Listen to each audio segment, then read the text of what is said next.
Hello दोस्तों, कैसे हो आप सभी। आज आपको मैं इस वीडियो में एसएससी एमटीएस से रिलेटिव जीके जीएस के प्रीवियस ईयर प्रश्न कराने वाला हूं, जो दोस्तों आपको परीक्षा में बार बार पूछे जाते हैं। तो दोस्तों आप इस वीडियो को पूरा एंड तक ज़रूर देखते रहिएगा और दोस्तों आप हमें कमेंट करके ज़रूर बताएं कि आपने इस वीडियो में कितने प्रश्न है वो राइट किए हैं। तो चलिए दोस्तों, बिना किसी देरी के वीडियो को शुरू करते हैं। आपका पहला प्रश्न है, विश्व बैंक का मुख्यालय कहाँ पर है। यानी दोस्तों आपसे पूछा जा रहा है कि जो विश्व बैंक है उसका मुख्यालय कहाँ पर स्थित है। तो दोस्तों आपका राइट आंसर हो जाएगा ऑप्शन ए, वाशिंगटन डीसी में आपका विश्व बैंक का मुख्यालय स्थित है। जो दोस्तों आपकी वाशिंगटन डीसी आपको पता वही अमेरिका में स्थित है। पहले दोस्तों ये अमेरिका की राजधानी थी, ये भी आपको पता होगा। तो चलिए चलते हैं दोस्तों नेक्स्ट प्रश्न की ओर। आपका अगला प्रश्न है, भारतीय संविधान सभा के स्थायी अध्यक्ष कौन थे। यानी दोस्तों आपको बताना कि भारतीय संविधान सभा के स्थायी अध्यक्ष कौन थे। तो दोस्तों आपका राइट आंसर होगा option A, doctor Rajendra Prasad भारतीय संविधान सभा के स्थायी अध्यक्ष थे। जो दोस्तों आपकी दूसरी संविधान सभा हुई थी 11 दिसंबर 1940 को, जब ये स्थायी सदस्य या अध्यक्ष बनाए गए थे दोस्तों संविधान सभा के। अगर आपसे मैं बात करूं पहली, तो दोस्तों आपको पता होना चाहिए आपकी पहली संविधान सभा 9 दिसंबर 1940 ईस्वी को हुई थी, जिसके दोस्तों आपके अस्थायी अध्यक्ष डॉक्टर सच्चिदानंद सिन्हा जी बनाए गए थे। कौन दोस्तों? सच्चिदानंद सिन्हा जी। और दोस्तों आपको कमेंट करके बताना है कि जो दोस्तों आपकी तीसरी संविधान सभा थी वो कब हुई थी। ये दोस्तों आपको जरूर बताना। और दोस्तों आपको पता होगा तीसरी संविधान सभा में पंडित जवाहरलाल नेहरू ने जो उद्देश्य कैसे प्रस्तुत किया था संविधान सभा में, जिसे दोस्तों जाकर संविधान सभा द्वारा 22 जुलाई 1947 ईस्वी को अपनाया गया था। तो चलिए चलते हैं दोस्तों नेक्स्ट क्वेश्चन की ओर। आपका अगला प्रश्न है, भारत छोड़ो आंदोलन किस तारीख को शुरू हुआ था। यानी दोस्तों आपको बताना जो भारत छोड़ो आंदोलन है वो कब हुआ था। तो दोस्तों आपका राइट आंसर हो जाएगा ऑप्शन सी, 8 अगस्त 1942 ईस्वी को आपका भारत छोड़ो आंदोलन शुरू हुआ था। तो चलिए चलते हैं दोस्तों नेक्स्ट प्रश्न की ओर। आपका अगला प्रश्न है, भारत का सबसे प्राचीन तेल कुआं कहाँ है। यानी दोस्तों आपसे पूछा जा रहा है कि भारत का सबसे प्राचीन तेल कुआं कहाँ पर स्थित है। तो आपका राइट आंसर हो जाएगा दोस्तों ऑप्शन बी, डिगबोई असम। यानी दोस्तों भारत का सबसे प्राचीन तेल कुआं वो आपका डिगबोई असम में स्थित है। तो चलिए चलते हैं दोस्तों नेक्स्ट क्वेश्चन की ओर। आपका अगला प्रश्न है, डीएनए की संरचना की खोज किसने की। यानी दोस्तों आपको बताना जो डीएनए की संरचना उसकी खोज किसने की थी। तो दोस्तों आपका राइट आंसर हो जाएगा ऑप्शन बी, क्रिक और वाटसन द्वारा डीएनए की संरचना उसकी खोज की गई थी। तो चलिए चलते हैं दोस्तों नेक्स्ट क्वेश्चन की ओर।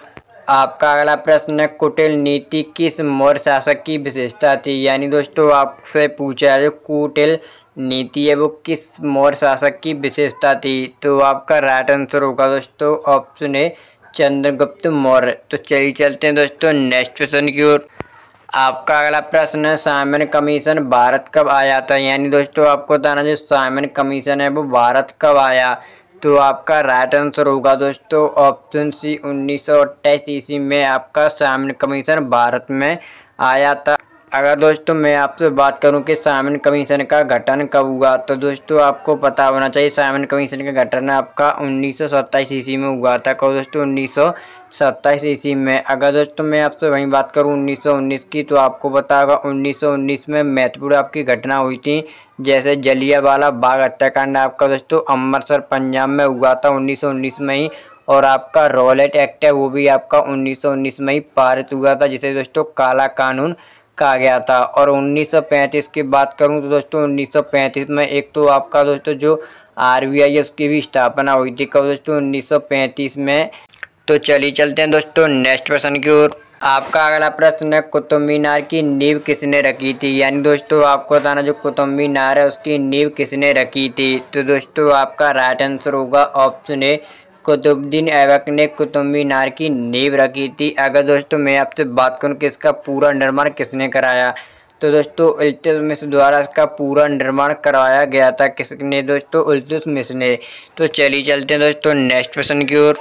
आपका अगला प्रश्न है, शेरशाह सूरी का असली क्या नाम था। यानी दोस्तों आपको ये प्रश्न कमेंट में बताना है कि शेरशाह सूरी का असली नाम क्या था। ये दोस्तों मैंने प्रश्न आपके टेस्ट के लिए रखा है। ये आपको कमेंट करके जरूर बताना है कि शेरशाह सूरी का असली नाम क्या था। अगर दोस्तों मैं आपसे बात करूं शेरशाह सूरी का मकबरा, तो दोस्तों आपको पता होना चाहिए शेरशाह सूरी का मकबरा आपका सासाराम बिहार में। कहाँ पर दोस्तों? सासाराम बिहार में बना हुआ है। तो चलिए चलते हैं दोस्तों नेक्स्ट क्वेश्चन की ओर। आपका अगला प्रश्न है, काबिलियत और पैदावार नीति किसने शुरू की? यानी दोस्तों आपसे पूछा रहा कि काबिलियत और पैदावार नीति किसने शुरू की थी? तो दोस्तों आपका राइट आंसर होगा ऑप्शन ए, अकबर द्वारा काबिलियत और पैदावार नीति शुरू की गई थी। तो चलिए चलते हैं दोस्तों नेक्स्ट क्वेश्चन की ओर। आपका अगला प्रश्न है, सुभाष चंद्र बोस ने आजाद हिंद फौज की स्थापना कहाँ पर की? यानी दोस्तों आपको बताना सुभाष चंद्र बोस जी थे, उन्होंने आजाद हिंद फौज की स्थापना कहाँ पर की थी? तो दोस्तों आपका राइट आंसर हो जाएगा ऑप्शन बी, सिंगापुर में सुभाष चंद्र बोस जी ने आजाद हिंद फौज की स्थापना की थी। और दोस्तों आपको कमेंट करके बताना कि आजाद हिंद फौज की स्थापना किस सन में हुई थी। अगर दोस्तों मैं आपसे बात करूं सुभाष चंद्र बोस जी थे, इन्होंने फॉरवर्ड ब्लॉक की स्थापना 1939 ईस्वी में की थी। ये भी दोस्तों आपसे प्रश्न पूछा जाता है। दोस्तों फॉरवर्ड ब्लॉक की स्थापना इन्होंने 1939 ईस्वी में की थी। जब दोस्तों भारतीय राष्ट्रीय कांग्रेस के अध्यक्ष थे तो इन्होंने इस्तीफा दिया था 1938 ईस्वी में। ये भी आपको पता होना चाहिए। इसके बाद दोस्तों उन्होंने फॉरवर्ड ब्लॉक की स्थापना की। तो चलिए चलते हैं दोस्तों नेक्स्ट प्रश्न की ओर। आपका अगला प्रश्न है, नालंदा विश्वविद्यालय किसके शासनकाल में स्थापित हुआ? यानी दोस्तों आपसे प्रश्न पूछा है जो नालंदा विश्वविद्यालय वो किसके शासनकाल में स्थापित हुआ था? तो आपका राइट आंसर हो जाएगा दोस्तों ऑप्शन बी, कुमारगुप्त के शासनकाल में नालंदा विश्वविद्यालय बनकर रेडी हुआ। और दोस्तों इसे नष्ट किसने किया था? तो आपको पता होगा बख्तियार खिलजी द्वारा इसे नष्ट किया गया था। तो चलिए चलते हैं दोस्तों नेक्स्ट प्रश्न की ओर। आपका अगला प्रश्न है, ऑपरेशन इस्माइल किससे संबंधित है? यानी दोस्तों आपसे प्रश्न पूछा जा रहा है जो ऑपरेशन इस्माइल है वो किससे रिलेटिव है? तो आपका राइट आंसर होगा दोस्तों ऑप्शन बी, बाल तस्करी रोकना के यानी बाल तस्करी रोकने के लिए ऑपरेशन इस्माइल संबंधित है। तो चलिए चलते हैं दोस्तों नेक्स्ट प्रश्न की ओर। आपका अगला प्रश्न है, फाइबर ऑप्टिक्स का सिद्धांत किस पर आधारित है? यानी दोस्तों आपसे प्रश्न पूछा जा रहा है कि जो फाइबर ऑप्टिक्स है उसका सिद्धांत किस पर आधारित है? तो आपका राइट आंसर होगा दोस्तों ऑप्शन सी, पूर्ण आंतरिक परावर्तन पर आपका सिद्धांत है वो आधारित है। कौन सा? Fibre optics. तो चलिए चलते हैं दोस्तों नेक्स्ट प्रश्न की ओर। आपका अगला प्रश्न है, हड़प्पा सभ्यता में लिपि किस प्रकार की थी? यानी दोस्तों आपसे प्रश्न पूछा जो हड़प्पा सभ्यता थी उसमें लिपि किस प्रकार की थी?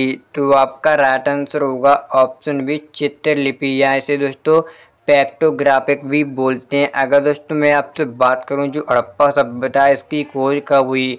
तो आपको पता होना चाहिए दोस्तों हड़प्पा सभ्यता की खोज 1921 ईस्वी में दयाराम साहनी द्वारा की गई थी। किसके द्वारा? दयाराम साहनी द्वारा। और दोस्तों हड़प्पा सभ्यता के प्रमुख नगर है जहाँ बंदरगाह। दोस्तों आपसे हर एक परीक्षा में इनसे एक ना एक प्रश्न आता है। जैसे दोस्तों आपका कालीबंगा हो गया जो दोस्तों आपका राजस्थान में स्थित है, और राख की गढ़ी आपका दोस्तों हरियाणा में, और रोपड़ आपका कहाँ पर है?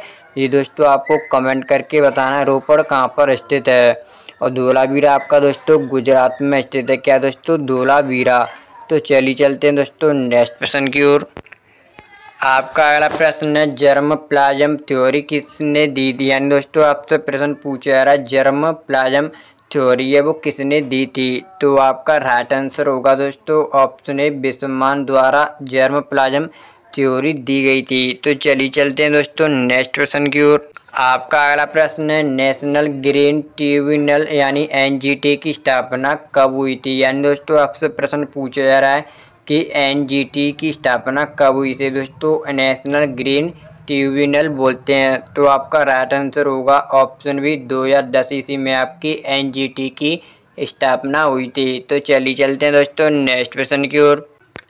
आपका अगला प्रश्न है, न्यायपालिका की समीक्षा का प्रावधान भारतीय संविधान ने किस देश से लिया है? यानी दोस्तों आपसे प्रश्न पूछा जा रहा है कि जो न्यायपालिका की समीक्षा है उसका प्रावधान भारत के संविधान में किस देश के संविधान द्वारा लिया गया है? तो आपका राइट आंसर होगा ऑप्शन सी, अमेरिका के संविधान से जो न्यायपालिका की समीक्षा है इसका प्रावधान जोड़ा गया है भारतीय संविधान में।